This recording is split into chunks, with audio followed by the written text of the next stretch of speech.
Okay, it's on. It's on it.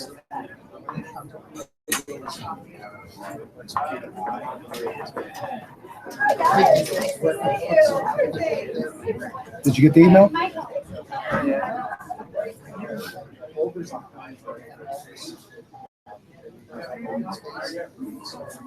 Can't build, can't. That's it. Got See what it pops up. Can't live link. That might be my phone.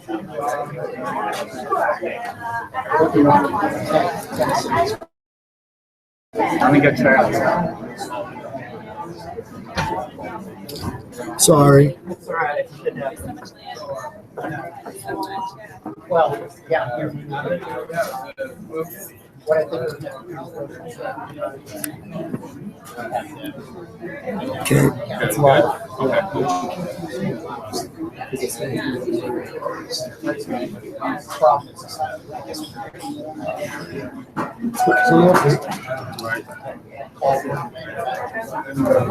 Alrighty, I think the PowerPoint needs to come up. I don't think another laptop's coming. I thought I was running out of power cord in my remote battery. Yeah, it's good. I just had it loaded up a minute ago. This is my remote battery for my camera. So we do need I don't have to another. get it, I have to do it now. Excuse me. We are going to be talking about. I've got a computer. Yeah, you can set it up on that, but it's late. It's stupid. Just turn up the power. Are you sure?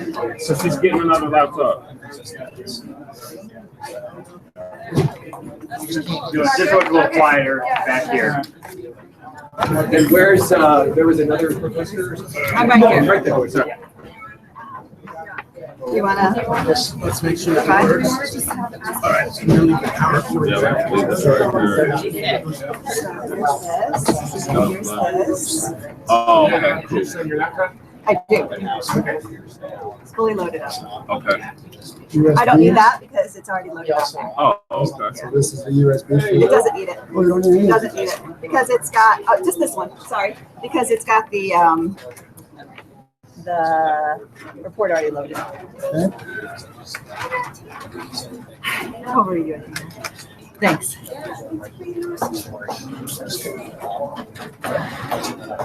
Password? Bennett. Backwards is fun. There it is right So there. you wanna Oh, and then start the show there. Start the show. Nope, this right here.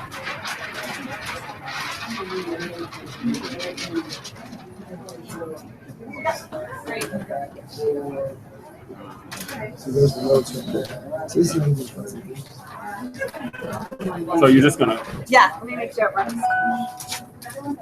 And this camera right here too. Sorry, because, it's okay. Okay. We'll Cool. make it work. Okay. And this is streaming. Yeah. Yep, it's live. See if you can see it. Yeah, you do better. Então demoramos a falar.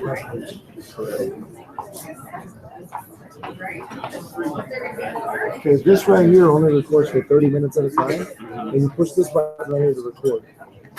All right, and then right here to record. Where you going? I'm gonna go slow this in. Push this button to record, and then you can focus in on this like that.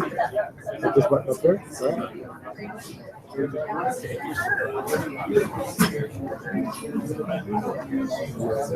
Right there to record. Whenever she starts speaking. Whenever she starts speaking. And this one's already live. Did you find it? It's not updated. I just pulled it up. No, but that's not it. It's another one. I did another one. Right there. That's it. It's live. Share it, bro. So many computers. What did we do before we had computers? How do we operate? It's live. It's very. Got a little bit late. Look, see here, he just walked up.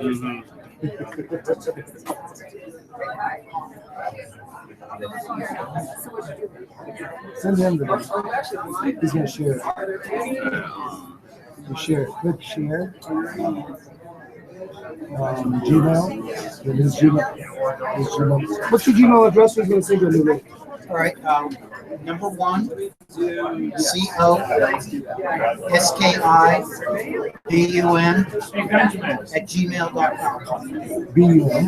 1 Colorado Ski Ball, 1 CO.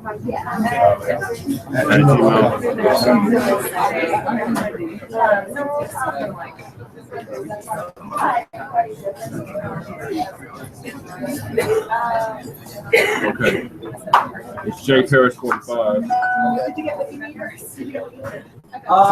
I'd like to talk to you as well if you have it.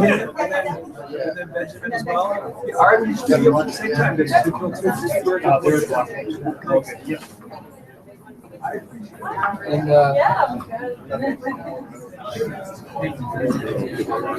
see the video of those were. I did send Aaron. I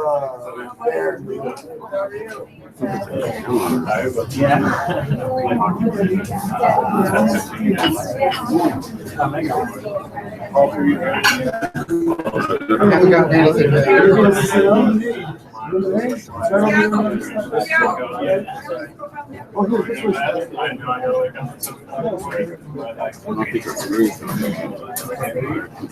Thank you. Did you get it? I didn't get it. No? Send it to him again, he didn't get it. Remember, I'm not going to use my camera. No, no, you don't have to.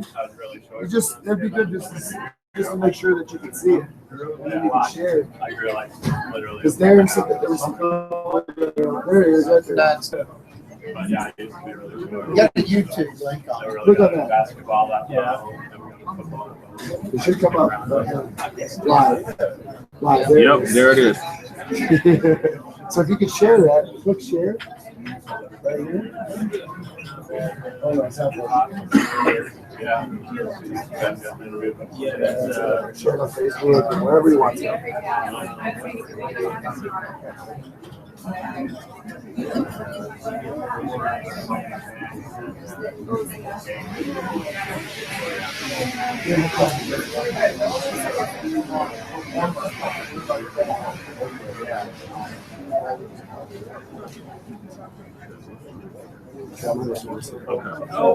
Yeah, down. Good. Yeah, good. Yeah, I'm getting ready. There we go. Perfect.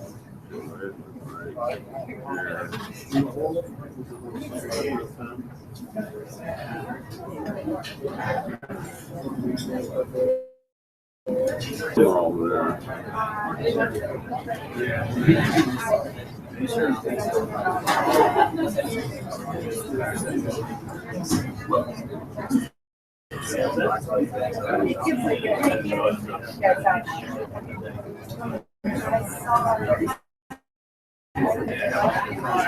Yeah, I always their names.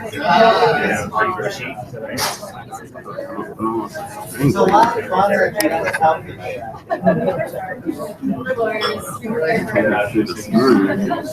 Well, once the lights go out, the lights,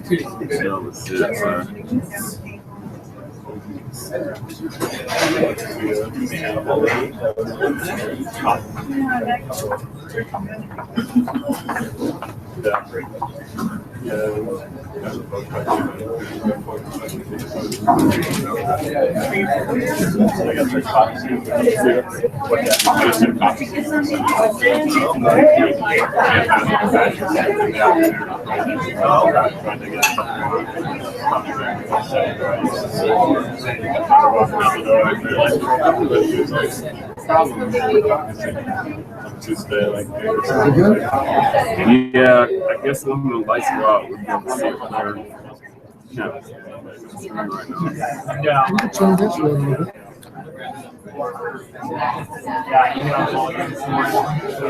Reminder, hey. Did you send me a link? I shared it on my page. Okay, I see it.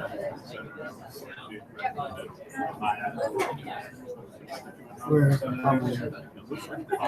This is the show.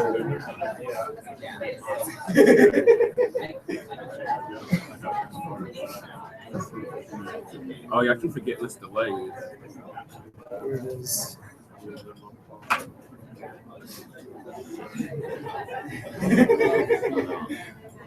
What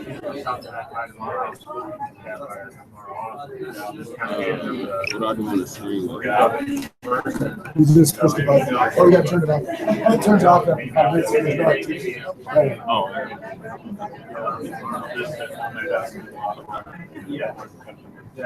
What's it? So it's just So whenever she gets up and starts speaking, you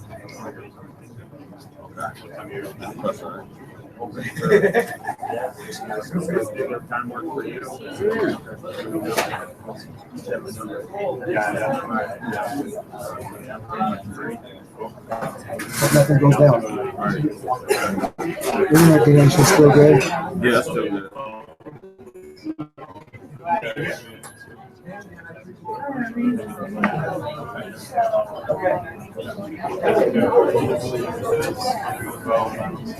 I think they're gonna turn the lights, dim the lights. Okay. You're looking for something. Look at technology.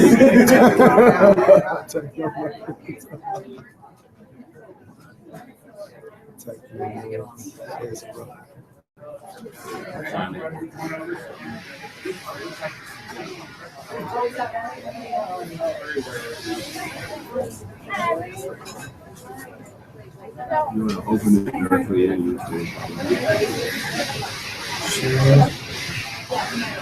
Plus.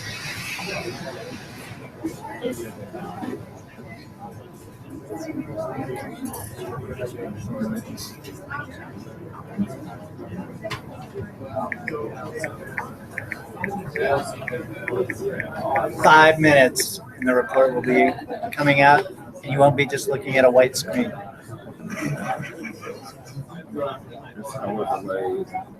That's all right.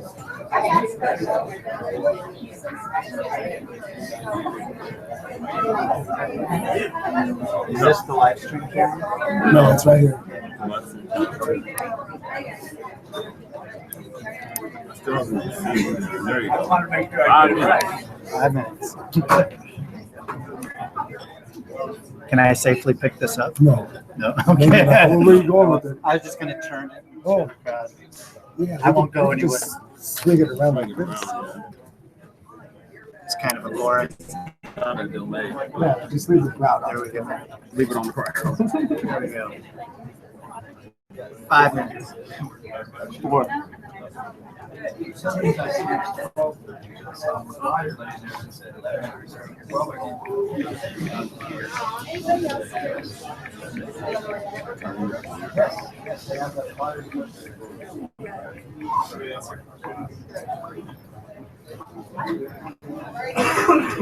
How many of you guys?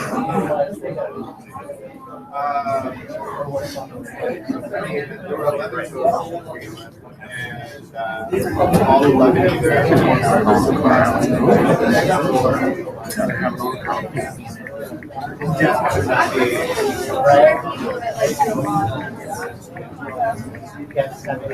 all on camera. Everybody's on camera. I've been having so many boring screens, but I think I'm starting to question. They're wired. Everybody's phones walk around. Yeah, it's I'm trying to back around the summer. I was doing. I don't want to kill my day. Get off the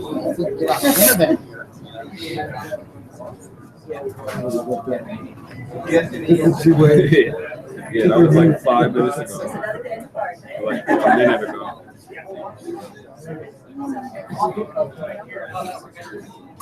So wait for it to catch up. That's pretty good. Can you hear anything though? See if you can hear it.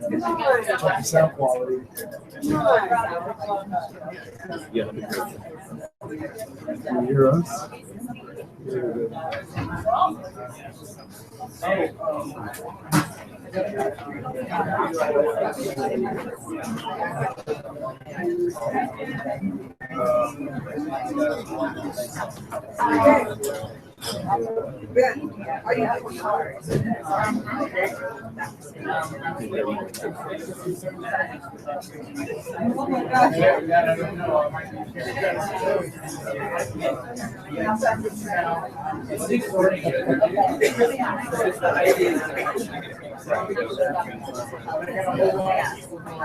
I'm just gonna stand over here and yell.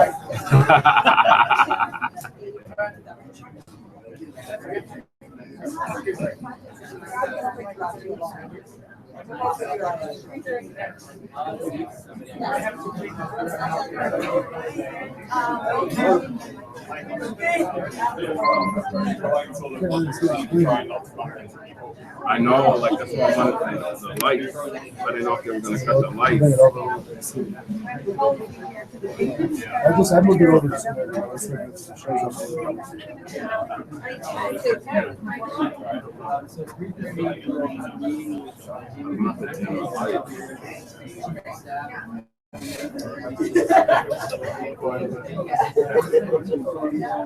See, and then in a situation like this, when we have this project, if we just like told everybody, hey, we're live streaming, go to YouTube and post it out loud and share it, then we get a lot more people. At least we like up there, so we can't see the screen at all. And I'm bringing it back over so we can get the person that's really speaking. Not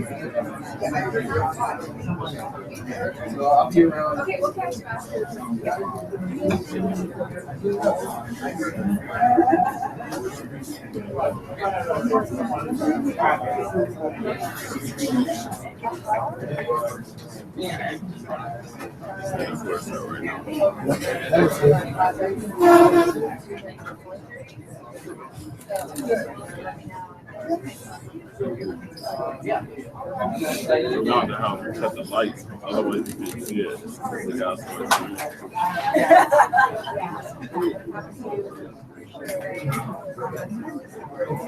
They can see it really well.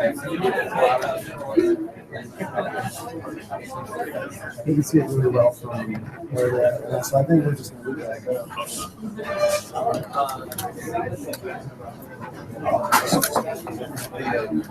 Hi, how are you? No. Good to see you again. That is no. Where's she at?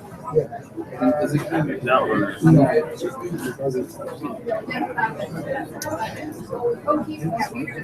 Yeah, but it's actually.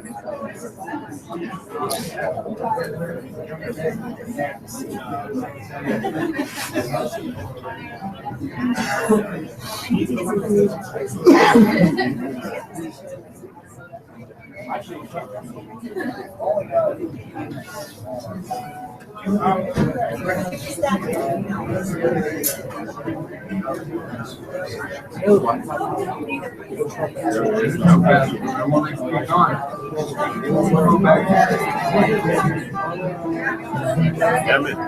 I told you. No, it's hard play.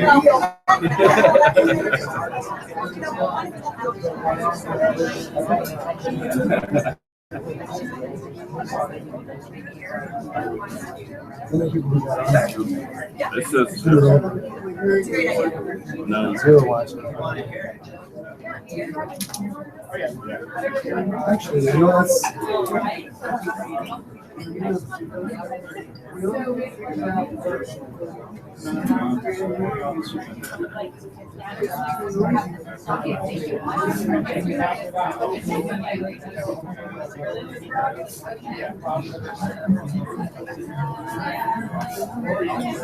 So we're live on Denver Homeless OL YouTube channel.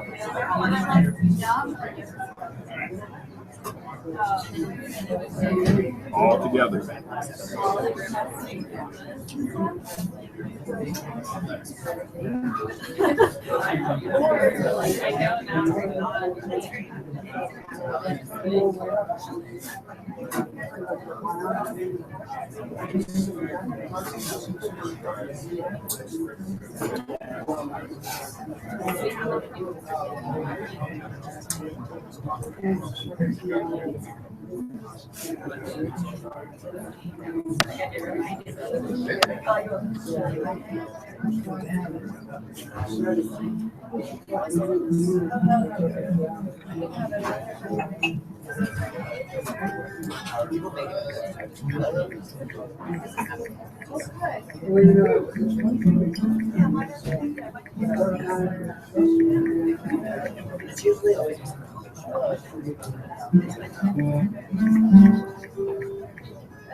Hello. Hello.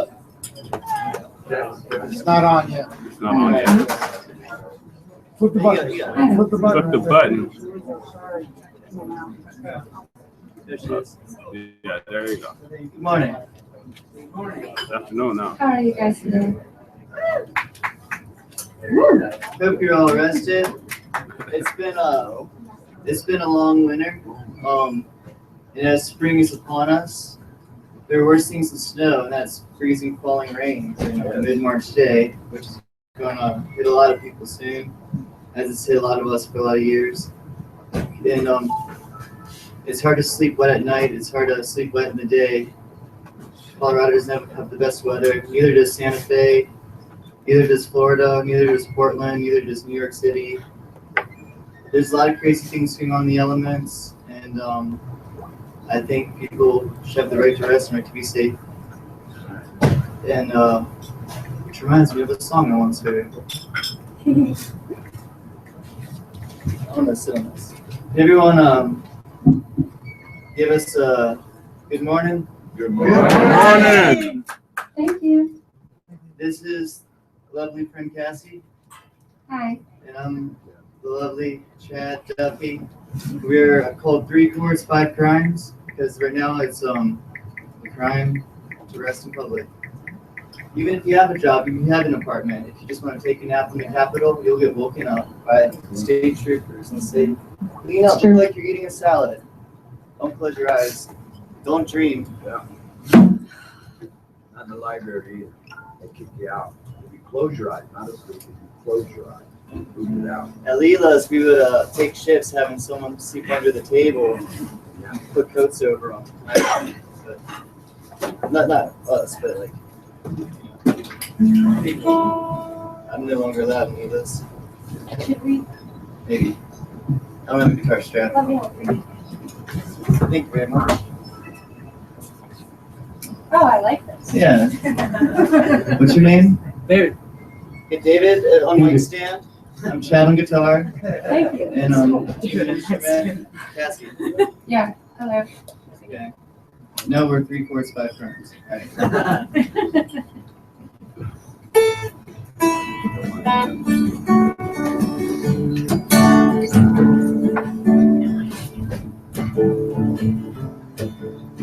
When the blazing sun is gone, when you're looking for a home, Yonder shine a little light, a right to rest, yes, sure be nice.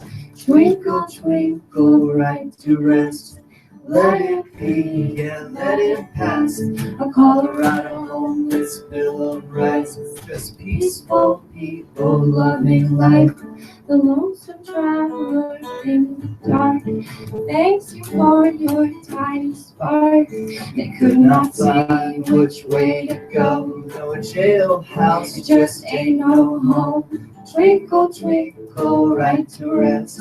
Let it be, yeah, let it pass. a Colorado homeless bill of rights. Peaceful people living life in the dark blue sky. You keep the right to rest, the right to dream.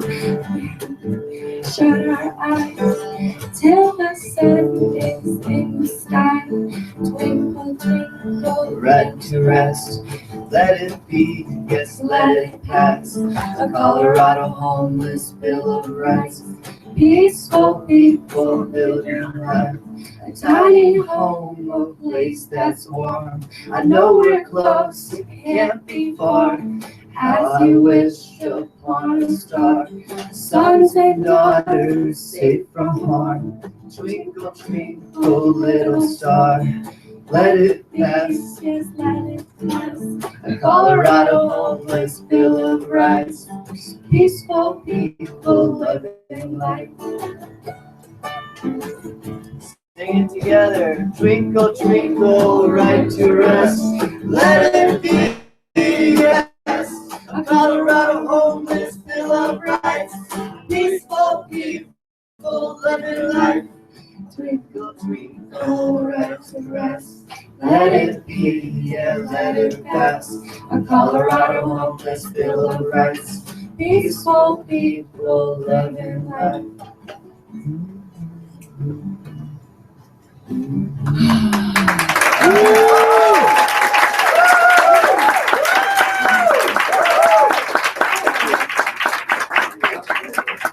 Thank you all for being here. I'm so glad that you guys approve of this.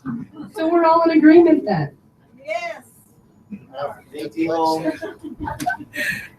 Beautiful. Thank you guys. Thanks so much. And thank you for all the speakers.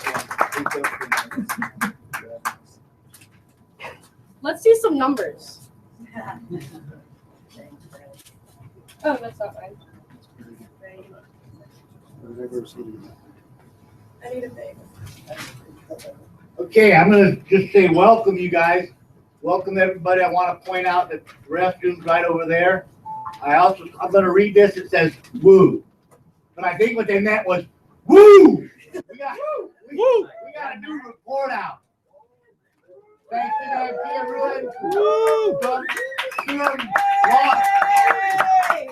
and all her students. Give it up for these guys. 1 o'clock. Give it up. For real. If you're not clapping, you're doing something wrong. There we go. I just want to point out that this month, February 24th, at the Capitol, the Right to Rest bill will be there. I believe it's going to start at 1:30. Be there early. We'll probably be out front around 11 or so. So come on down, get up there, help us support this, please. It's really important. With that, I'm going to say it again. Thanks to you one more time. Thank you for Durham Law School.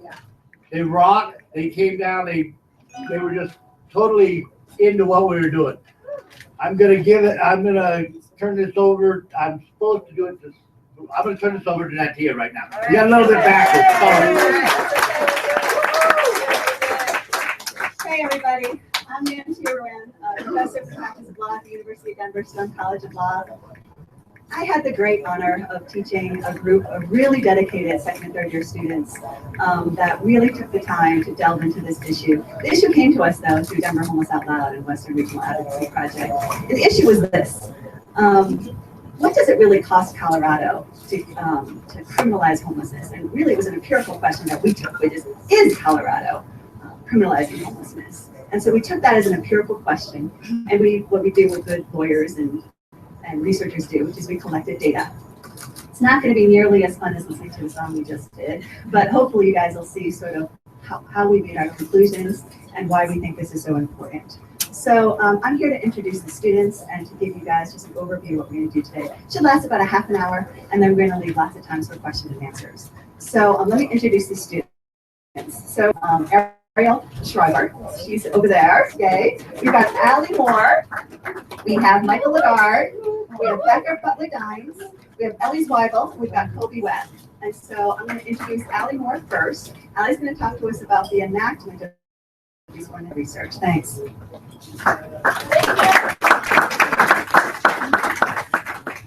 Hello.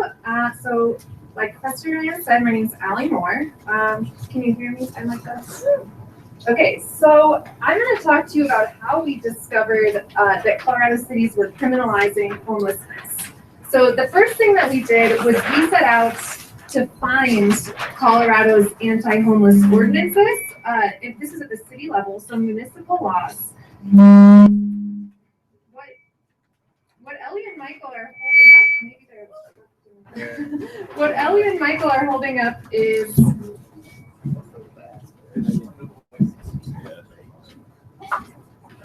so these charts represent the 76 most populous cities in Colorado and their anti-homeless ordinances. So the way that we searched the city's municipal codes is we talked to members of Denver Homeless Out Loud. So, sorry, a little feedback. We clearly do this a lot. Okay, so we talked to members of Denver Homeless Out Loud about the kinds of things that police officers were telling them they couldn't do and the kinds of tickets that they were receiving. We also worked with the Western Regional Advocacy Project that has conducted similar research in California and in Washington. And we came up with a list of search terms that would help us find the laws that criminalize the activities associated with homelessness. So we decided that a law would qualify as anti-homeless if it met a certain criteria. So that criteria was that the law would have to first disproportionately affect people who are homeless, and it would either have to reflect an intent to target homeless people or restrict a necessary life activity. So life activity would mean something like urinating or defecating, sleeping, washing, things that you have to do just to be alive. And when people live outside, then laws that impact doing those things in public are going to affect them. So we came up with these criteria and a list of search terms, and we began to search every municipal code for the 76 biggest cities in Colorado. We turned up 351 ordinances that meet these criteria. So the next slide. So some of the most common types of ordinances that we found were restrictions on begging. Nearly every city has a law prohibiting public urination or defecation, and no cities have 24-hour publicly available restrooms. We also saw that laws prohibiting obstructing the sidewalk or laws prohibiting directly sitting or lying on the sidewalk were present in almost every jurisdiction. So if you check out our chart, and it works a lot better on the website, you can click through the links to read the text of each of these municipal ordinances, and you can see sort of they're categorized by the type of behavior that they prohibit. We saw a couple, we opened and read every single one of these 351 ordinances, and we noticed that cities build momentum off one another. So when one city passes a camping ban, there would be records of other cities looking to that first camping ban and looking at that language and how it's implemented in the first city and deciding whether or not they want to expand that kind of law into their own city. There were a number of laws. One example is a law prohibiting loitering for the purpose of begging, which is just a ban on begging and is almost certainly unconstitutional, as Ellie will talk about. Dozens of cities use the exact same language as one another in their municipal codes. So once one city decides to make a law, it sort of starts a trend and it can spread the policy across Colorado, which is part of the reason we're talking about a state level law with the right to rest. And then another thing that we noticed that was troubling about these codes is that there were a lot of ordinances that were either unclear or overlapped with one another. So for example, a city might have both a law prohibiting obstructing the sidewalk and a law prohibiting sitting or lying in public. So someone who is sitting in public could be obstructed both for, or could be cited, both for obstructing the sidewalk if they're sitting on the sidewalk, and could be cited for sitting in public. So this is sort of a common situation that we saw, which both makes it difficult for people because the police have discretion to choose which ordinance they would like to enforce against you. And it's also problematic for us looking for public records because we're not exactly sure how cities are using their ordinances when they have multiple ordinances that criminalize the same behavior. So you can read a little bit more about each of those findings in the report if you like. But I'm going to turn it over to Michael, who's going to talk about the citations that were written under these ordinances we identified.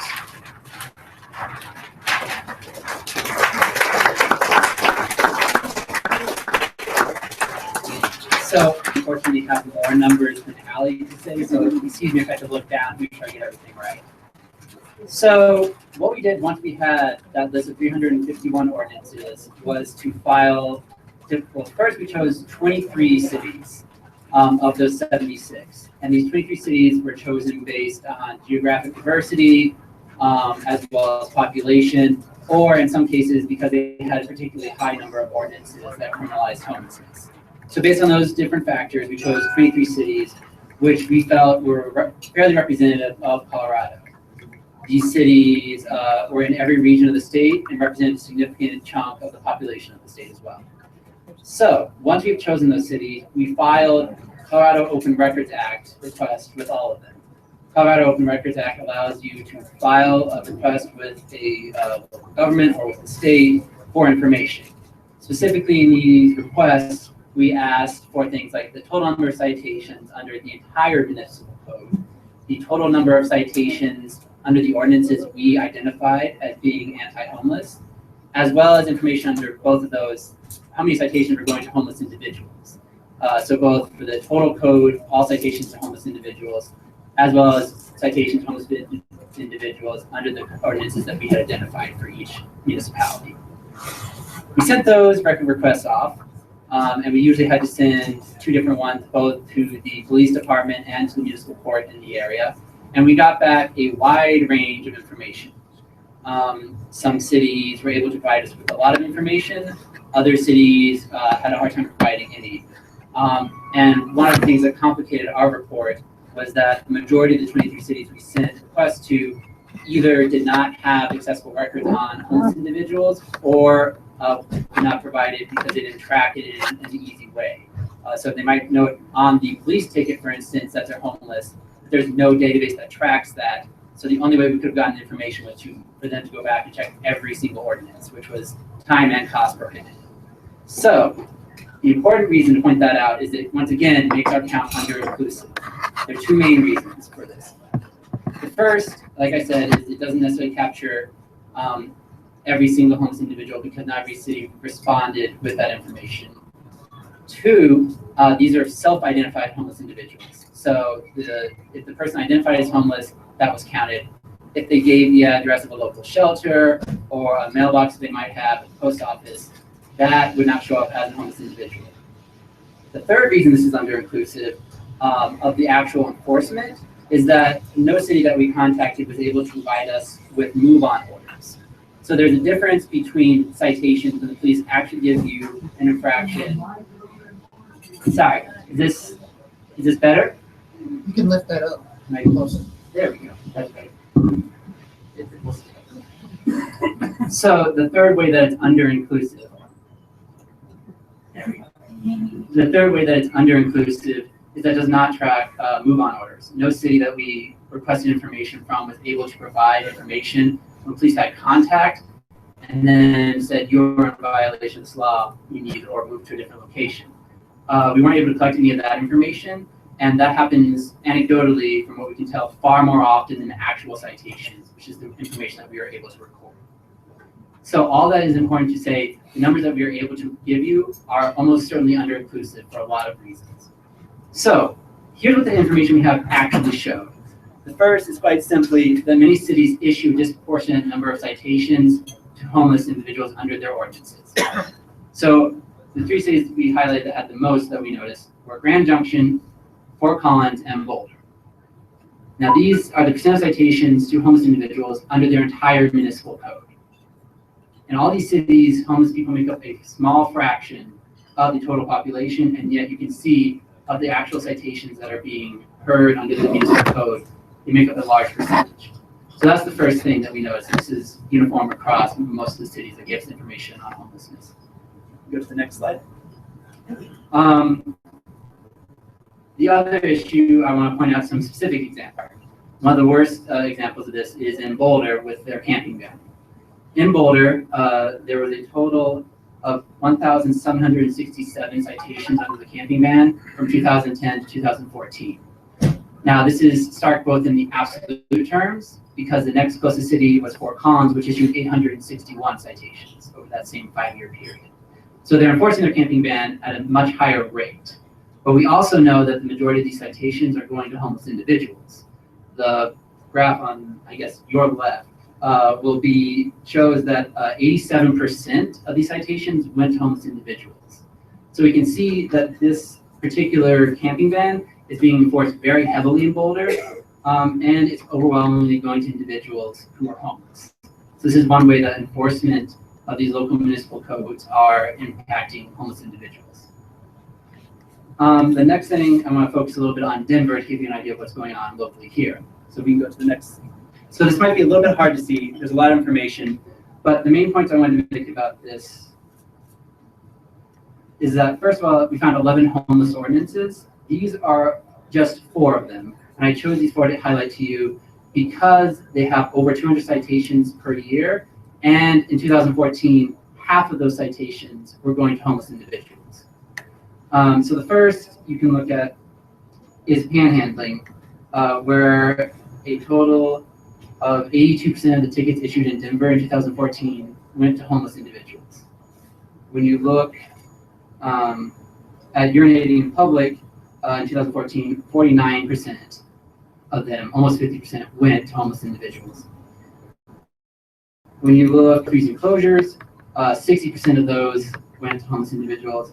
And perhaps one of the most interesting and alarming things that we found in the study when we looked at Denver was that 53%, almost 54% of trespass citations went to homeless individuals.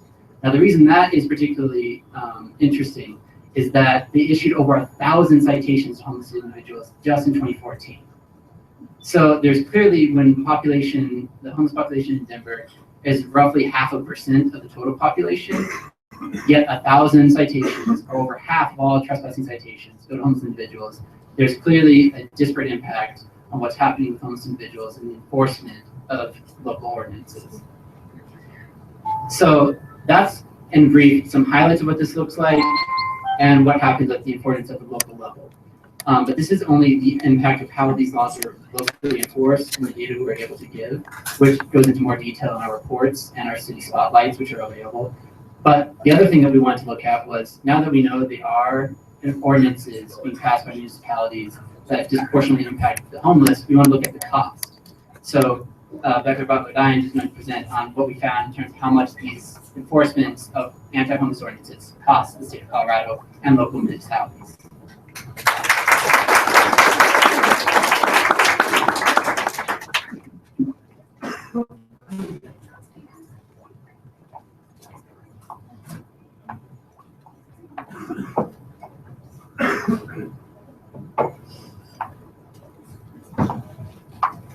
Hi, I'm Becca Butler-Dines. So the focus that I had on this report was majority of crunching some numbers. When we were contacted by DHOL originally, one of the reasons that they felt that the Right to Rest Act failed last year was due to the fact they didn't have an ability to articulate the financial implications of criminalizing homelessness. So that was one of our main goals to accomplish this past 6 months. We focused specifically on Denver's cost as a case study. We did this because Denver had the best data in terms of breaking out specifically how many citations were issued overall under a specific ordinance, how many of those citations were specifically identified as being given to someone who identifies as homeless, or the word that Denver uses is transient. And then further, we were able to gain the case numbers from every single citation within 5 ordinances that we identified. And we hand searched each case number on Denver County Court's website, and to learn their disposition, as well as the amount of jail time that they served due to that citation. So I'm going to talk a little bit about this. I'm sure you will all have questions, and so we have time to answer some of those. We also on the website have our 3 Excel spreadsheets that really break out our math and our methodology. And further, that is in the back of the report. But just to explain a little bit about what we did. So we took Denver's information and we identified 5 of their ordinances that we felt criminalized homelessness and would be, basically when we researched, it would be the most specific to homelessness. Trespassing is a huge issue in Denver. The city of Denver or the police choose to issue trespassing tickets. Yet when we went to do our research, we felt that for every trespassing ticket we could identify that was given to possibly someone who was homeless, we identified just as many that someone was not homeless. And so we chose not to have that be in our 5 list to analyze the cost because we didn't want our data to be skewed in that form. So we chose the camping ban, the park curfews and closures, panhandling, solicitation, and urinating in public. Just to understand a little bit about the numbers that we were going off of, Michael spoke about them earlier. The camping ban in 2014, so we only focused on 2014 to kind of come up with our base number. And then we extrapolated that to further years and then to other cities. Okay, so the camping ban in 2014, and remember this ban has only been around for a couple of years. 2014 is the only year thus far, not counting 2015, that Denver has data of issuing a citation under the camping ban. There were 15 citations issued total. 14 of them were issued to individuals that were homeless.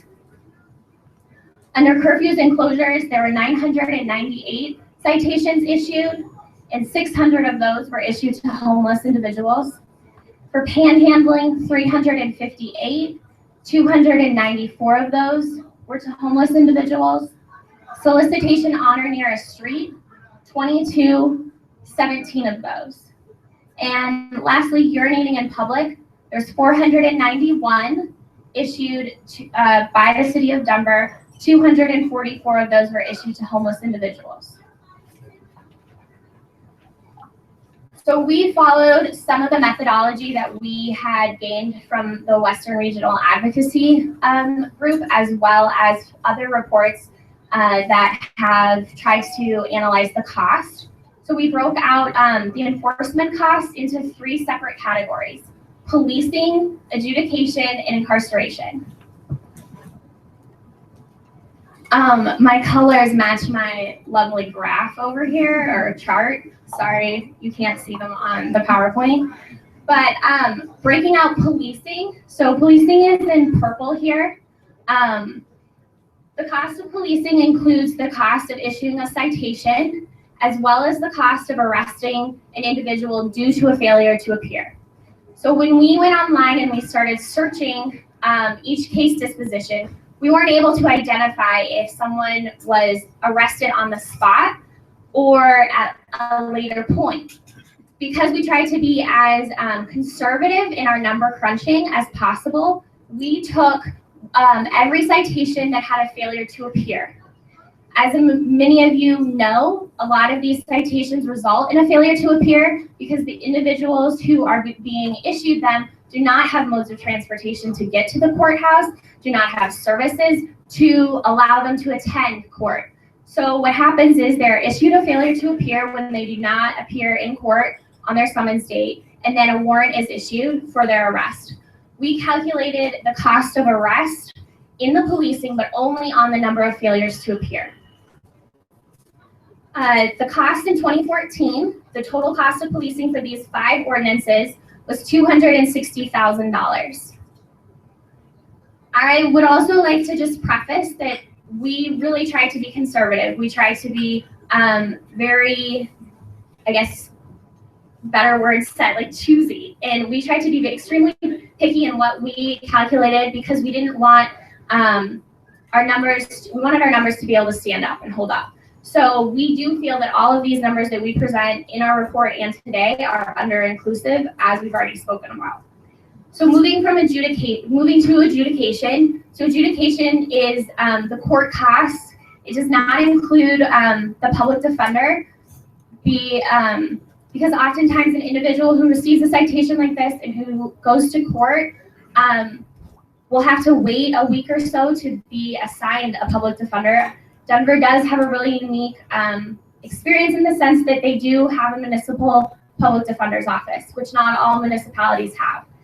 On average, the city of Denver calculated that it costs $174 a court case in Denver's general sessions, which is their municipal court. So calculating that for 1,169 citations that were issued under those 5 ordinances in 2014, Denver spent $203,406 in 2014. And then finally, incarceration. As many of you know, these ordinances have a maximum specifically within Denver of a $999 fine and an up to a year in jail. Yet we rarely saw that implementation or sentence. What we saw is 1 to 2 to 3 days in jail. On average, out of the 1,169 citations that we analyzed, the average was 4.61 days spent in jail per citation.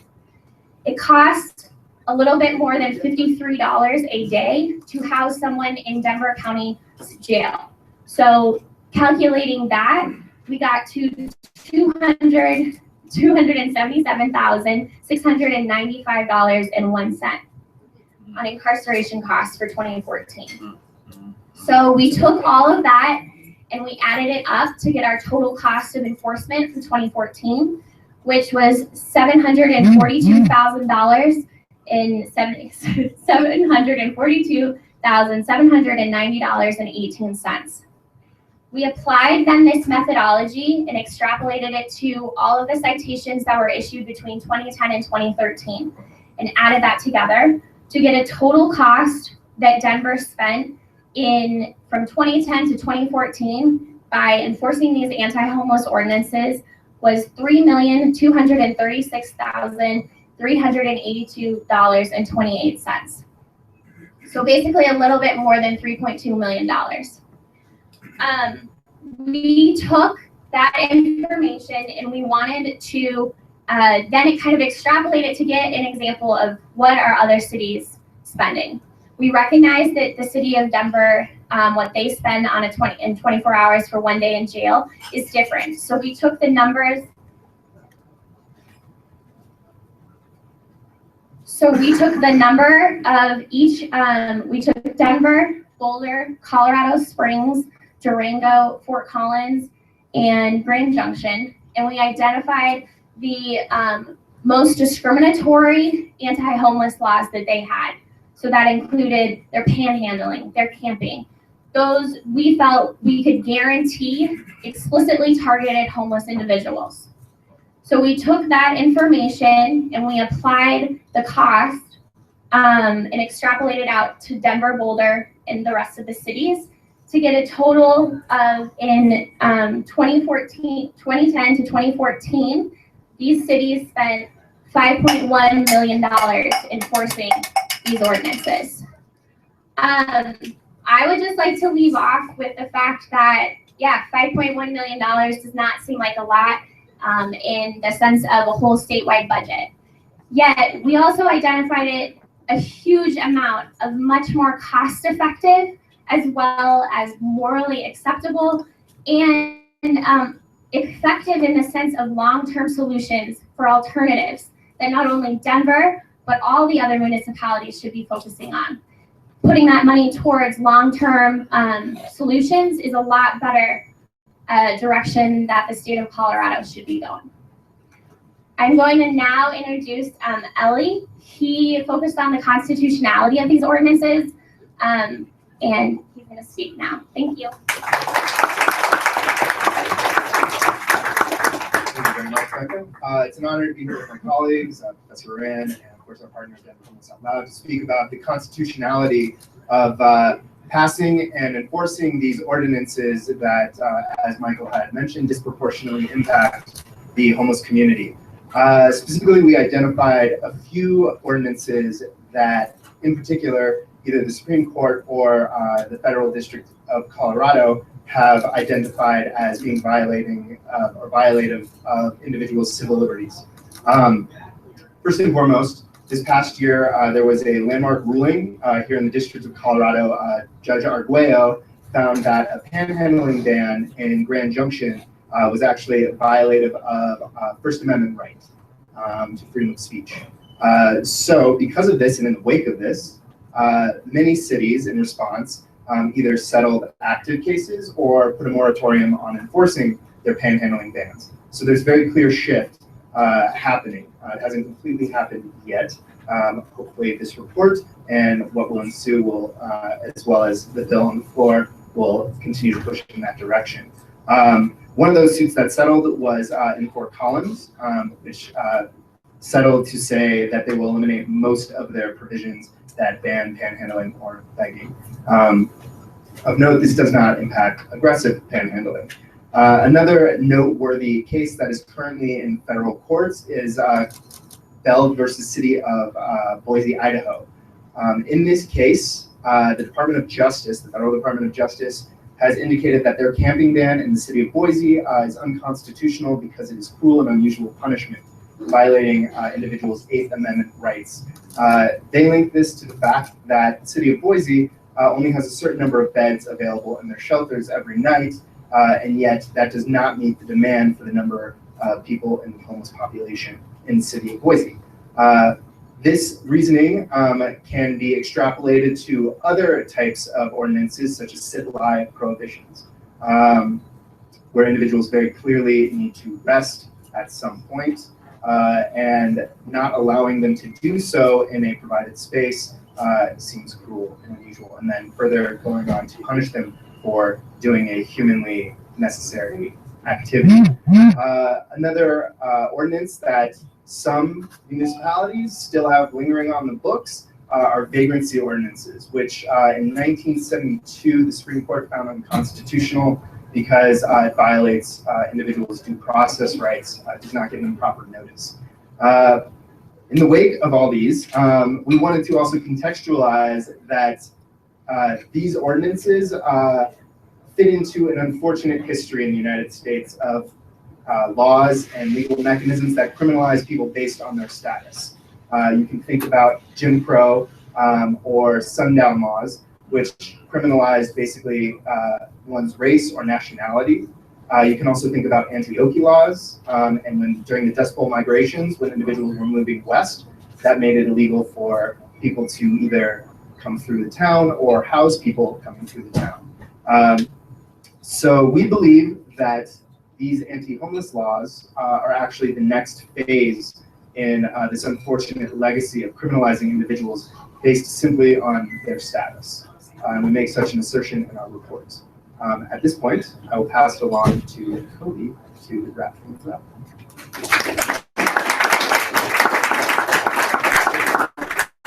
Hi, everybody. Thank you for coming. So kind of to pull this back to the reason why most of you are here today, the Right to Rest Act. My colleague Michael mentioned earlier that we did case studies on different cities in Colorado, and we did case studies on Pueblo, Denver, Boulder, Fort Collins, Colorado Springs, Grand Junction, and Durango. Now these cities, the city spotlights we didn't make it into the larger reports. If you go to the website, you can see their individual reports, and it talks about how the cities are enforcing ordinances differently, what they choose to cite people for, what they are doing to help the homeless in their community. And one of the things that we found a trend is that cities enforce different ordinances. Many of them might have a sit-lie ordinance on the books, but they also have a trespass law. One city will issue citations under camping bans to most of the homeless citizens, while another city issues them all under trespass law. So we can work and have the courts overturn some of these laws like they did in Grand Junction because they're unconstitutional or they're discriminatorily enforced. but we can't overturn a trespass ordinance because that's not clearly an anti-homeless law. So the findings of this report go to show that we need statewide action. And the Right to Rest Act, the House Bill 161191, goes an affirmative right for homeless people in the state of Colorado to camp in their car, to sit on the streets, to make sure that cities, if they want to make sure people are not urinating on the street, they provide a 24-hour bathroom for them instead of just citing them and perpetuating this cycle of poverty. So at this point, we are taking questions. My colleagues will come back up and join me.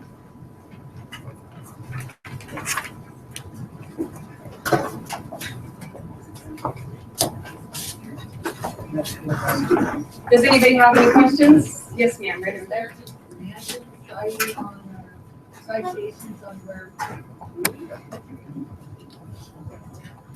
Can you say that a little bit louder, please?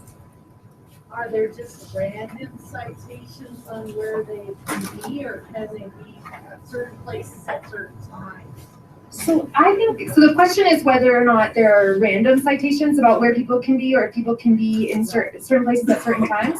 That depends a lot on the jurisdiction. So some cities have trespass laws that explicitly state they can be applied to public places once a person has been asked to leave. So under that law, if a police officer asks you to leave and you don't, you can receive a trespass citation. Cities maybe use those ordinances for different purposes. Unfortunately, we weren't able to discern a lot of that from our data. There's also a lot of laws about park closures. So you're not able to be in a park after a certain hour. Yeah, so yeah, follow-up question. That was my second follow-up question was, are all parks off for that? So that also depends on the jurisdiction, but the most common park law that we would see is that you cannot be in a park during the hours the park is closed, which often will be like from 10 p.m. to 6 a.m. or from sundown to sunup. And if you're in the park during those hours, then you can be cited. I will just add one other small fact to that, like what Ali was saying. There was one city that we saw a decrease in trespass laws one year, but then we also saw the same increase in citations under the park curfew law. So we can kind of see they're citing at the same level for the same basic offense. They're just using different ordinances. What actually happened in one of the cities we looked at. Darren? So what would you say to, for example, Boulder's city attorney, who last year defended laws like this and actions against homeless people as being necessary to get them into services instead of to direct them to help? Sure. While that notion is a noble one, and we obviously support that notion, quite simply, Boulder does not offer enough services. And frankly, that's a bit of an apples and oranges argument. Boulder should increase services, obviously, but at the same time, they need to reduce the criminalization of individuals if they do not have enough services to provide for those people who they are ticketing and citing. Thank you. I have a follow-up to that exact issue. Based on what you said before, on the case in Boise, there's not enough services and people get criminalized for it. If I understood you correctly, the judge ruled that was unconstitutional. Not yet in that case. That case is in a bit of a procedural quagmire because it's obviously a class action and the name of the plaintiff on it has changed. So there actually has not been a ruling yet on the merits of that particular case. Yeah, right there. Sorry, and the glasses and the hand up. Right there. Yes. This is the second presenter. But you had two columns, like I think there was one from 2013, one from 2014, and then the percentage of citations going to homeless individuals. And it seemed like the numbers increased considerably from one year to the next. Do you have any theory as to why that changed? No, sorry, it's next one.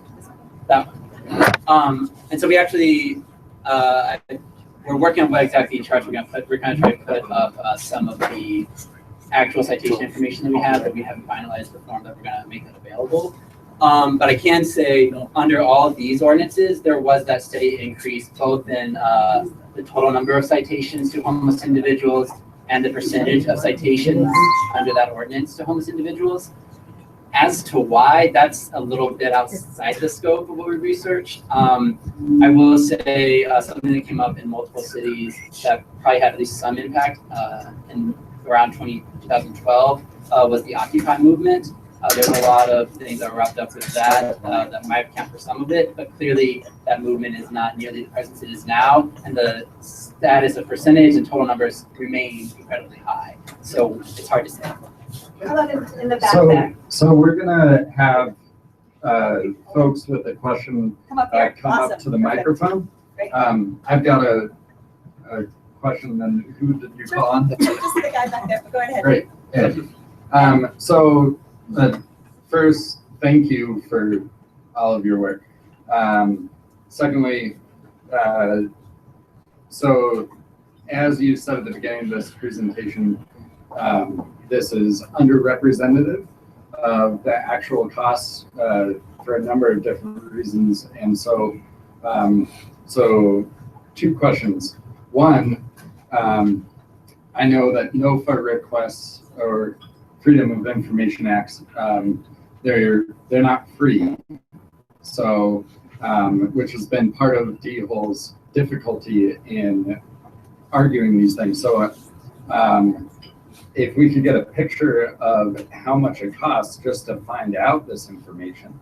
And then secondly, if you've done any work on trying to do an estimate of that greater cost.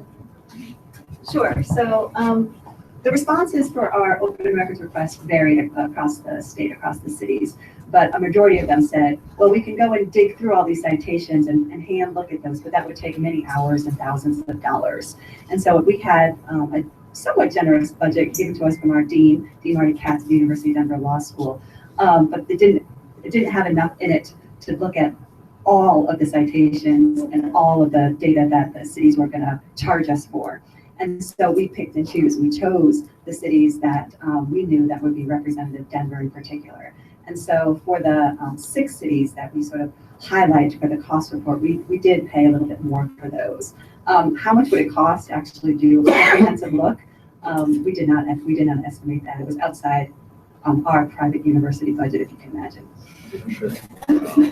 And an estimate as to any work you've done on the estimate as to how much it costs the state to enforce these. I guess, how representative is this figure of $5 million? So we took the numbers from Denver's 2014 citations of those 5 ordinances. So we then applied them to other cities. We utilized the jail costs for each city, so we didn't utilize Denver's and apply it to Durango's. However, in the sense of knowing explicitly what, say, Durango's 15 citations, how many of those resulted in jail time, or in Colorado Springs, we didn't have access to that. Hence why we utilized Denver as a case study, because they had such transparent information. And so it is an estimate and it is a projection, yet we feel very confident in the numbers that we utilized for Denver. And by tinkering with them a little bit to apply to a very small portion of the ordinances that are outside of Denver in different municipalities, we feel pretty confident that $3.1 million is a valid number. I think there's one other component to that question is that we looked at about 19 ordinances. If you count Denver and the other cities, there are 351 ordinances that we counted. So we have no idea, if you looked at the citations written under all 351, what that cost number would be. And it would cost many thousands of dollars to get the data to find that out. So this is not even close to representative of either the citations issued across the state or the collateral costs associated with being put in jail. So sort of the cost of having a criminal record and how that impacts your job search and your education, the cost of being in jail instead of being at school. We just didn't have a way to estimate those costs. So this is just a way to show the state that what we're doing by using municipal ordinances to criminalize is not free. It costs money directly, but this is very, very underrepresentative of the total cost to the state. Thank you. You already answered my first question, which was about any idea of the cost of criminalization. I think page 28 of this report is the scariest. That idea that being incarcerated prevents you from escaping the situation at all, and the cost that has both to the individual and to the economy. The second question to Ali on the Constitution, or Ellie, sorry. Is there a constitutional argument against prohibiting someone from going into housing based on a criminal record? Because it seems like that should be something which is against any constitution that promises liberty to individuals. I mean, that question is beyond the scope of this report. Certainly other advocates have made equal protection claims.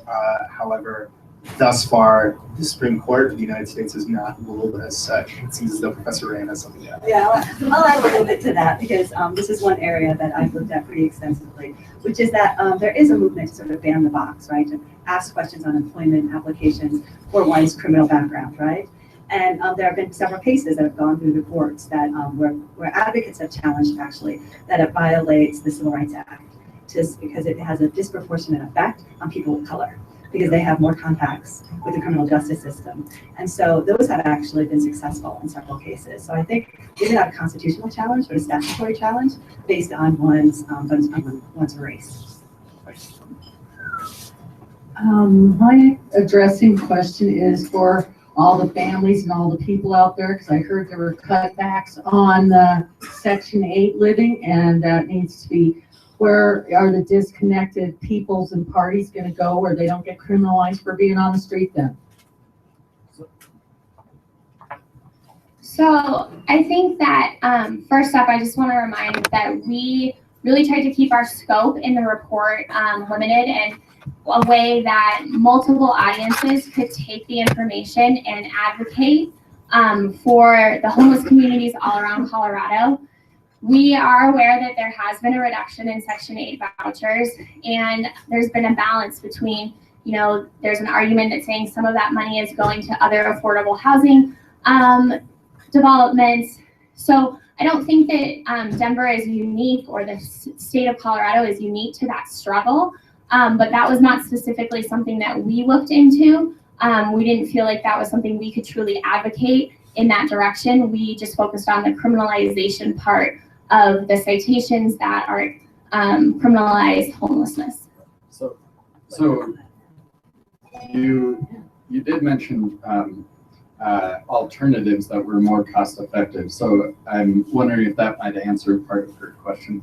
And then we have more. We focused on 3 alternatives. The first one is Housing First programs. Denver does have a Housing First program, and again, a lot of this focus was Denver specific because Denver had the most transparent information. But Housing First programs focus and basically flip the idea that until you stop using drugs, or you get off the street, or you get a job, we won't put you in housing. They flip that on their head, and they say that we're going to give you and we're going to put you into a house so that then we can deal with the issues or the root causes of why you might be living on the street. It's been extremely successful in multiple states, including Utah, a very conservative state, and it's a really powerful program that Denver has a small program developing. The second one was Rapid Rehousing. Rapid Rehousing is a federal program, or a federal methodology of housing. It focuses because a lot of Housing First programs focus on the chronically homeless. So someone who has been on the streets, living on the streets for more than a year. A lot of individuals, especially with this economic time and the inability to gain affordable housing have become recently homeless. Rapid rehousing focuses on developing resources and housing for individuals who have just recently become homeless in the hopes that those individuals are easier to reintegrate and ensure that they get those services as well. The last alternative we focused on was a problem-solving court method. Denver specifically right now has a recovery court program that has 95% of the 200 individuals are homeless. In that process of developing the recovery court program, they estimated that it cost Denver $11 million in a year to deal with their medical costs, these individuals going to detox, all these different services that the state was providing. Yet, through their recovery court and utilizing the problem-solving court method, they have been able to reduce their costs extensively. But moving aside from just the cost for a second, a lot of those individuals now have reintegrated into society and have jobs, are very, very successful people. And so we wanted to support the use of problem-solving courts in other municipalities as well. Yes, I would like to know about the 13th Amendment to the Constitution. And what does it have to do with criminalization of homeless people? Professor. So to be fair, we have a constitutional section of our report so that we can focus on the fact that cities are now criminalizing status, which we know from our history is unconstitutional. We have not taken a look at whether or not these ordinances violate different types of constitutional amendments or claims or statutory claims. So we really focused on sort of whether or not, when you say you can't sit here, you know, when an ordinance says you can't lay down here in this public place, you can't put a blanket on you. Really what they're doing is they're saying we are prohibiting actions that are life-sustaining that we know you have to take as a person who lives in the public. And that's a violation based on your status of being homeless. And that's unconstitutional. And I totally agree with you.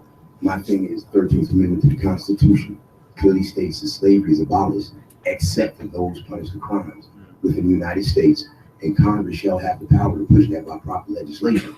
So if states come up underneath federal guidelines, minimum standards, and the state is using this is not a federal thing to be homeless, and that's not a crime, federal crime, correct? Okay, so it's a state, you know what I'm saying? So therefore, why is it that Colorado becoming one of the richest states in America due to the marijuana thing, you know, whatever.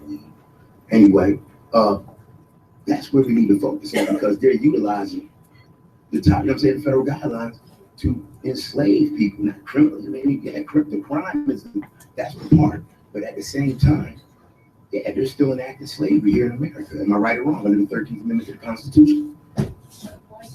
Right. I'm probably not going to step into the issue of whether or not I didn't think so. in America, but thank you for your point.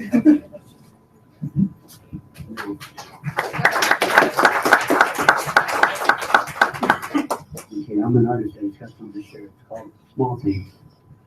Now, why is it that these days, when a stranger meets another stranger and says hello or happy holidays, it's not met with a happy holidays or up, bro?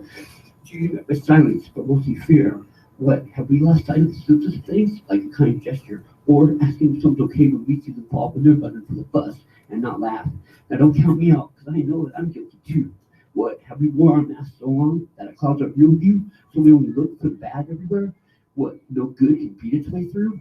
Now, from where I sit, or excuse me, I mean to say from my viewpoint, if we do let down these hardened fruits and show a lighter, or if you can, a softer side, for the ones that you let in, use it to abuse you and harm. Now, I don't know how much time's left, but if you're a God-fearing person as I am, you know the prophecies are upon us, so it looks like there's not too much. Will we be able to chisel them away in time, or be left outside in the storm? Now, I've started deciding myself, maybe it's time for me to take a look back at my own story and see how much I pulled, ripped off of my own mask to see how much good it shows through.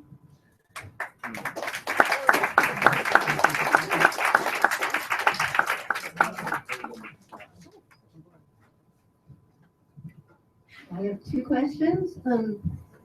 So the first one is, our understanding is that the major objection to the Right to Rest Act comes from places like the Colorado Municipal League and saying that this is a matter of local control and that cities don't want to give up local control. And I think you've made the point real well throughout that this is a statewide concern. But so one of my questions is, I'm wondering, as you do this work and think about it, what do you see as the real underlying, perhaps unstated reason why there is such objection to the Right to Rest Act? And the second question is, 15 or was it 16 citations for the urban camping ban doesn't sound like much. Can you comment on that and help people understand what's really going on there? Is it that we have such a kind and compassionate city? Probably not. So I can comment specifically on the second question, because that's a lot of the work I looked at, which is, as we've tried to emphasize time and time again, I think you're right. That's a huge undercount of the actual impact of the camping ban. But we have people who are actually cited. We don't have any time that a police officer for a removal on order, or any time that the police disconduct someone talking about the camping ban, asking them to move on, whether that was even recorded that way. So while we have only 15 actual citations, you're right, the impact is almost certainly higher than that. If you look in the Denver City Spotlight, there's a specific breakout on that focuses on kind of the disproportionality between the citations and the police contacts. So pull out the city section. I would also say that the 1,000 trespass citations issued to homeless individuals a year in Denver might reflect that they're using a different ordinance to target some of the behavior that maybe Boulder is using their camping ban to target. So just a time check. How much time do we have left for question and answer? We could probably take one more. Take one more. Oh, is there a line? Yeah, is there a line? Oh, no, three. There's a line. There's three. There's four. Okay. Oh, okay, sorry. So Why would you do if you'd like to okay. ask the question, We will stay as long as we need to stay. I can tell one person to stay. Go ahead. Nancy's saying the first part of your question about local control. She'd like to reiterate that. But I have a question. We are out of reports. So It's on our website. so what is that website? How can people? If you Google, but if you Google DU Law School homelessness, it is the first link. Sometimes if you Google something else, the link is broken and we're fixing that. But if you Google DU Law School homeless, it pulls up our link and all of our reports, Excel spreadsheets, as well as the city spotlights are there. I think that's the easiest way to get there. Google. Oh, yeah. Any comment on the local control versus statewide concern question? The reason that we need the Right to Rest Act on a state level is because of the reasons that Kobe articulated, which is that the police have a wide latitude in using different ordinances to target homeless people that are out on the streets. And so knocking down one, which some courts have done, just means another one pops up. And so having a statewide protection is so necessary. We just have Colorado, we have a reputation of local governments, right? That we sort of, we're known for that. But we also have a state constitution. That means, and that means that we recognize the fact that there needs to be rights and protections for those underneath our state constitution and our state rights. And so we are advocating for that. I think another part of your question went to why people oppose it. And there are different reasons, and we don't know all those reasons. But one of the reasons why we look at all the individual cities is that it shows they have their own interests, their own reasons for pushing it. Some of them care deeply about tourism. So in Colorado Springs, there was a big battle over the last few months for a sit-lie law in the downtown area. And they just passed it, unfortunately, but that goes to just their downtown areas. That's not a citywide ordinance ban. It was specifically in the two areas where there's a lot of businesses and there's a lot of tourism. Different areas in the state, Durango, Grand Junction on the west side, don't have as much of an issue as Denver and Boulder do with that. But they're more dependent on the energy market, so their homelessness fluctuates and they have limited funds for providing actual housing. So the broad overall reasons I can't say, but different cities and different businesses oppose it for their own reasons. Let me just give you that website. It's www.law.du denveruniversity.edu/homeless-advocacy-policy-project. That has the website on it, so you can pick it up. It's in the report. Thanks. Marcus, this person, they can't go over there because of camera. If you ask Sure, I don't know if the It's mic not gonna will reach. reach. One of the things that I noticed that you mentioned was representation of people who are going before the courts and they're being represented by attorneys. That does not happen when you go before courts. Primarily, you go before a magistrate and before people who are actually seeing the judges and representing themselves. They have to contend with a city attorney and the judge. So that's factored into your financial equation. So that's, you mentioned that when you did your financial projection. So that's skewed. Also, you have a lay person who is actually trying to arbitrate a court case, contending with a magistrate or a judge and a city attorney. Oftentimes, they don't have time to prepare for their cases. They don't know the law, and they're being, they're having to stand before a court with this judge and the city attorney looking at their criminal history, and there's not representation in a systematic way. So, without taking that into consideration, some of those. Well, as you said, they're underrepresented for those reasons. And so we did. So I might have misspoken or a misunderstanding, but I do want to clarify. The number for adjudications was $174 per case, and that it does not count for any public defender that is appointed to an individual.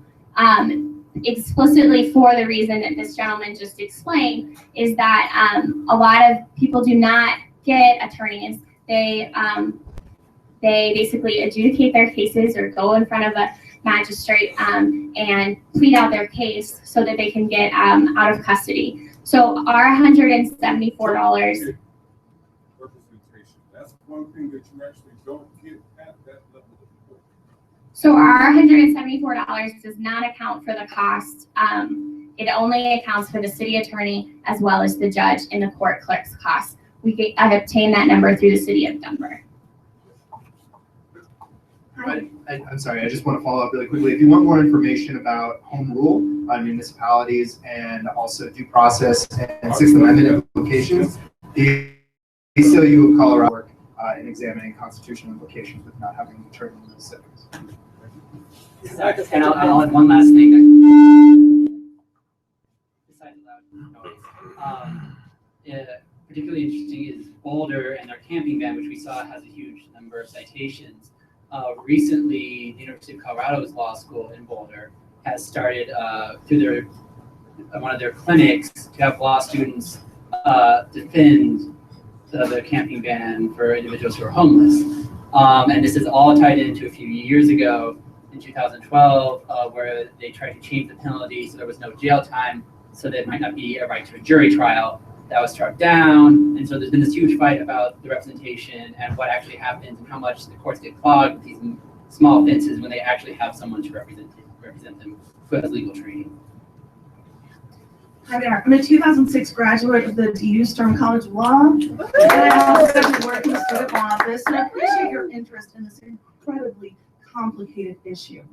And I have a couple of questions about the data itself.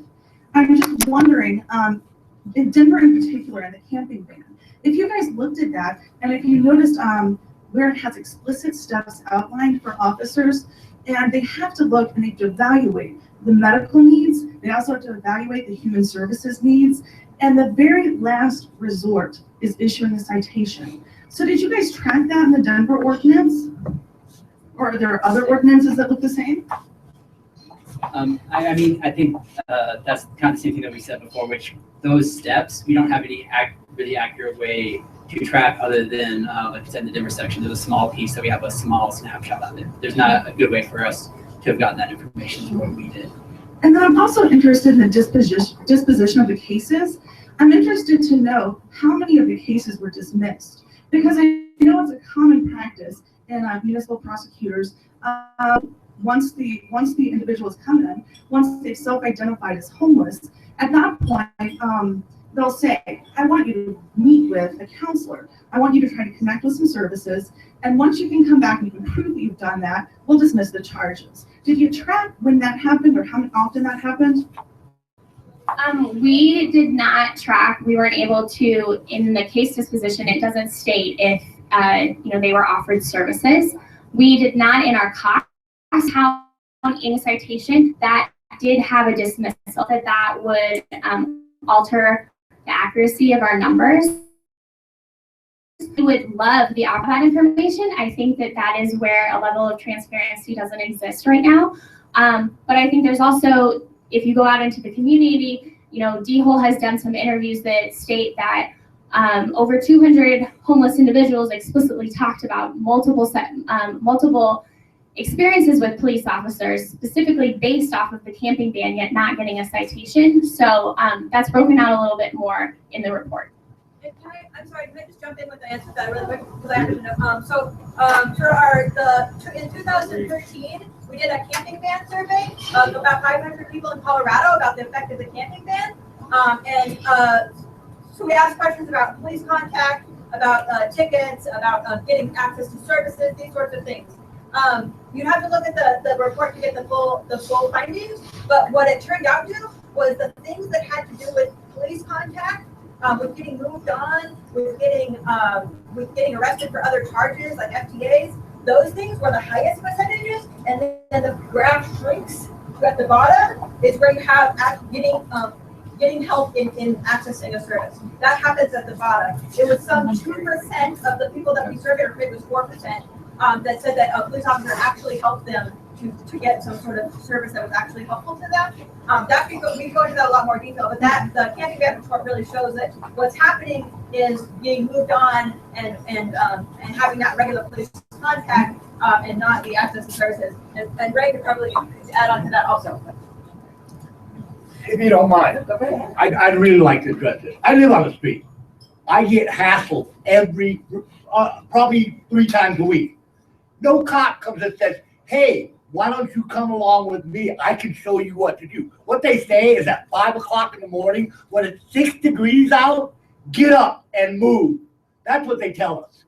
So all this little piece of paper they have with their procedures, they don't follow any of them. None of them do. I've had a couple of them say, do you want shelter? And then they just, I've actually seen them when a guy said, yeah, I want shelter. Left them there when they left. So their procedures are nice for a website and they look good when you're holding them in the hand. What they actually do are 2 different things. And that piece that you said about them telling you in court that they'll dismiss your case if you've shown that you've made taking steps, that does not happen. So Absolutely does not happen. I'm going to give her a chance to respond. Clearly, whether or not a court or a police officer offers someone a service is not the same question of whether the police officer ought to be harassing that person in the first place. Well, thank you for addressing the question. And then just in terms of solutions, it's an incredibly complex question. The solutions are really tough. So I appreciate that you guys mentioned the recovery courts. And then just one more thing, which is the city is actually putting $47 million towards services for indigent and people experiencing homelessness. And so I think that rather than vilifying the cities, in order to provide the services, because they're definitely committed to all members of the community, and those in need are a priority as well. Which are more expensive than housing. Frank? wondered if you would look into driver's license abuses by police or courts at all. Short answer is no. Okay. Because I am suing for that in federal court because they won't give me my driver's license back. I've already beaten them in Jeffco County Court. So they still won't give it back. We did address that. There's a very, very small section that talks about issues with losing property because of having to leave because you can't bring it inside to a courthouse and issues like that. But we didn't examine that step at all. Yeah, just two quick questions. With regards to the data set, did you find that most of the information that you got from the city was in a database format or was it in a written format? First, and then second, if in database format, the cost should be relatively lower because they could just send you an email. That was a total mixed bag jurisdiction by jurisdiction. So one thing that sticks out to me just thinking about it is we had one city that responded and said they weren't obligated to provide us with data in database format under the open records request statute because that is only for individual records. So if they compile any data, they don't need to turn it over to somebody under CORA or CCJRA, the two open records ordinances. There were a number of cities that gave us beautiful Excel spreadsheets that made our analysis really easy. There were cities that just gave us a list of citations and did no analysis. So it totally varies city to city. But we had responses from cities that kept their data in a database already because they didn't charge us a bunch of staff time to go and pull that information. So there were a number of cities that gave us robust responses at no charge. Great. So another time check. It is 1:20-ish. How many more can y'all handle? Last two, that would be great. 2. Great. Let's say 3. 3. Okay. Is that okay? You say 3. Great. Thank you for your patience. Hi, I really appreciate the use of numbers. I'm a sociologist, so thank you for statistics. They're useful, right? And I'm looking forward to going into this a little bit more. The thing that kind of jumps out at me the most is that there's an intention behind these ordinances, and there's an intention to criminalize a certain group of people, obviously. I feel like when we follow the money trail, obviously you have to enforce these laws, right? And there's money and intention being put towards that. So who is I don't know if your information told you this, but who is backing a lot of these ordinances and giving support to that and giving power to that? Because I feel like in the same intention that you could be giving towards criminalizing folks, you could also be giving intention to giving and providing services for them. So where did you read anything, get anything about that? As lawyers, we are very careful about placing intent, right, on what's there. Where you could have seen that would have been if in enacting the ordinance, the city councils had some sort of legislative history, right, which they do on the state level, they do on the federal level, but not in the local level. And so if they had been a reporter that had written down what our city legislators and policymakers are saying while they are putting these into law, then we would have had that as a way of researching and conclusions about whether or not the intention was in line with what it seems to be. Right. We don't have that in Colorado. So that might be another way that we can have a more transparent government, would be if the city councils did have some sort of legislative history that was searchable by researchers like yourself. Okay. Like that, it would be who the cities are paying to have people incarcerated.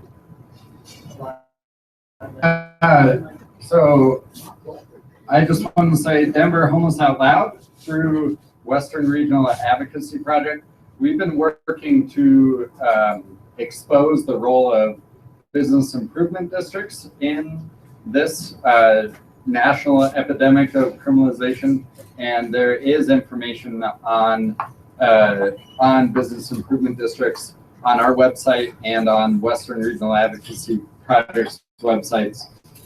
They're a really fascinating thing because business improvement districts take public money through a special tax and they don't have a democratic process, but they endorse things like camping bans, like sit-bys. In fact, most of the time they're the ones who write the ordinances, and yet they don't have a democratic process to vote on which ordinance they're going to support.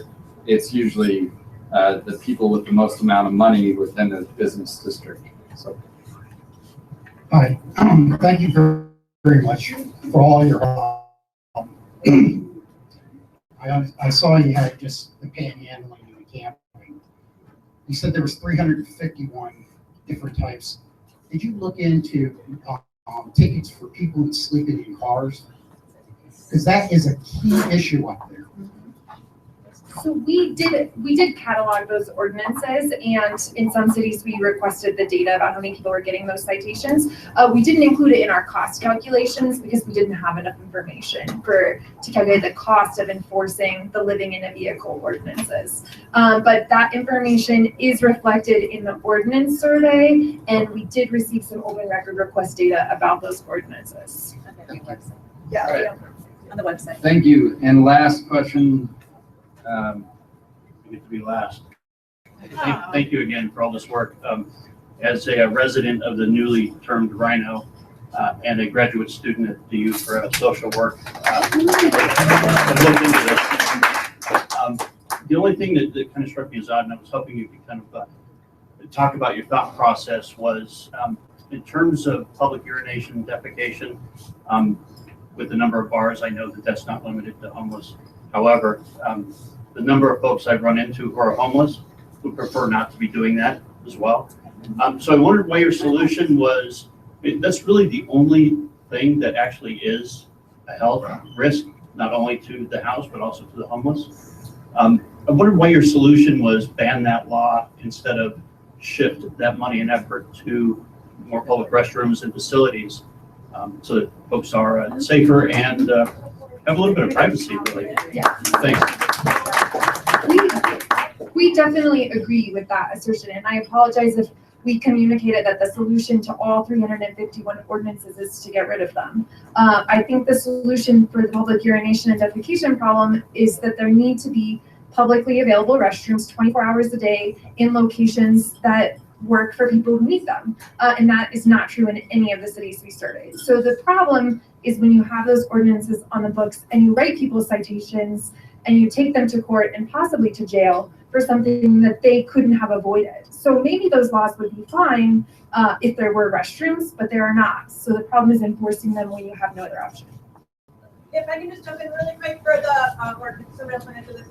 Just to answer that from the right to rest angle, the right to rest act does not include the right to urinate. It does not include the right to poop on people's doorsteps.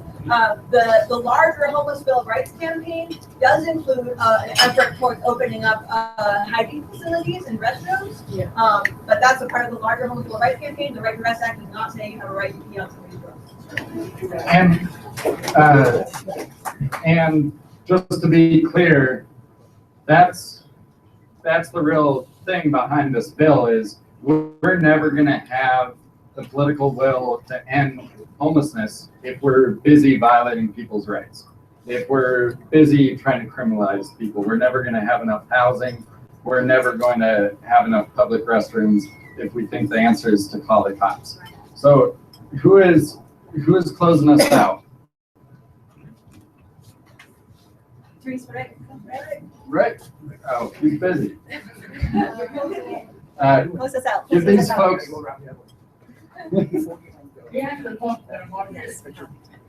The answers?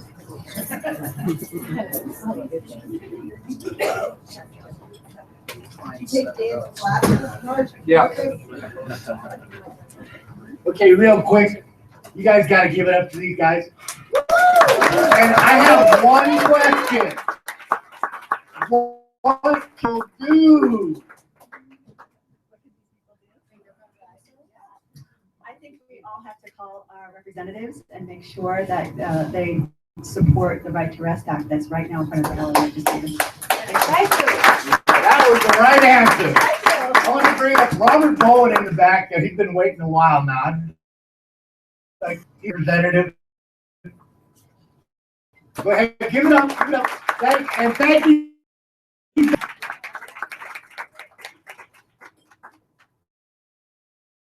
Well, I just wanted to, first of all, I appreciate what you've done, and I'm glad that you've done it. I appreciate everybody that's here.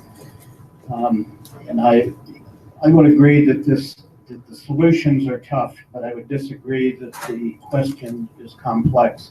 It's really pretty simple. It has to do with rights, with the right to live.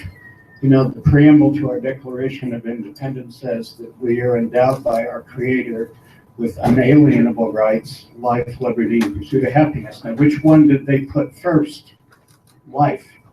Now, if you have the right to live, what does that mean? That means inherently you have the right to do those things that you must do in order to continue to live. Like rest, like sleep, like eat, and even though it's not in the bill, the right to eliminate bodily waste. So what I'm saying to you is that when you have laws that prohibit you from doing those things, those laws are not constitutional. You know, where in the Constitution does it say that a prerequisite to living is to have a home? I've read the Constitution a lot. I studied constitutional law in college. It's not in there. There is no prerequisite to having a home in order to live. It's an inherent right that you have. So if the government interferes with that because you don't have a home, then I question whether that's constitutional. I'm saying it's not constitutional. It's not in the Constitution that they have the right to do it. So the basic right to live has to take priority over the police powers of the state to regulate the way in which you do live. But they can't take away your right to live. I think it's a violation of the Equal Protection Clause, among all of these other things. And had I gone to law school like I planned and had that license, I would be bringing that case in federal court. But I really think that we need to convince the legislature they need to fix this, and they can fix it by putting into statute rights, and then those rights will then be enforceable, and all of these unconstitutional laws would no longer be allowed to be on the books. So contact your legislators, let's fix this. Thanks. Thank you. All right, there is some cake if y'all ain't got none. Thank you all. Denver Homeless Out Loud, thank you. Durham Law School, thank you. You guys are awesome. If you need to know how to deal with getting a hold of your representative, it's on our website, right? It is, right? We have all the stuff to get a hold of your representative. Please do that. 1191, HB 16 1191. Let's housing is important, but community is more important. That's where all you guys come in. I need you to talk to me. You need to talk to the homeless people you see. We're not here to hurt nobody. We're just trying to we just want to live. And getting covered up is what I need to do when it's 6 degrees outside. So none of us should be arrested. None of us. Have some cake, have some more lemonade, whatever you want. We're gonna probably sit around, hang out for a little while, have a discussion. One more time for Durham. Give it up.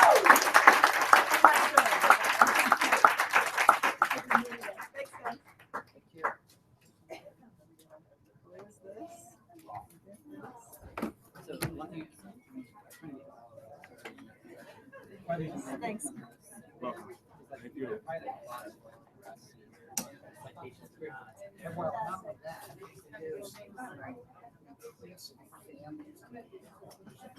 Okay, guys, before we go. Before you go have some cake. So you're right. Before you go have some cake.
Gotcha, thank you. Can you email that to me, sir? I'll email that to you. Cool, thank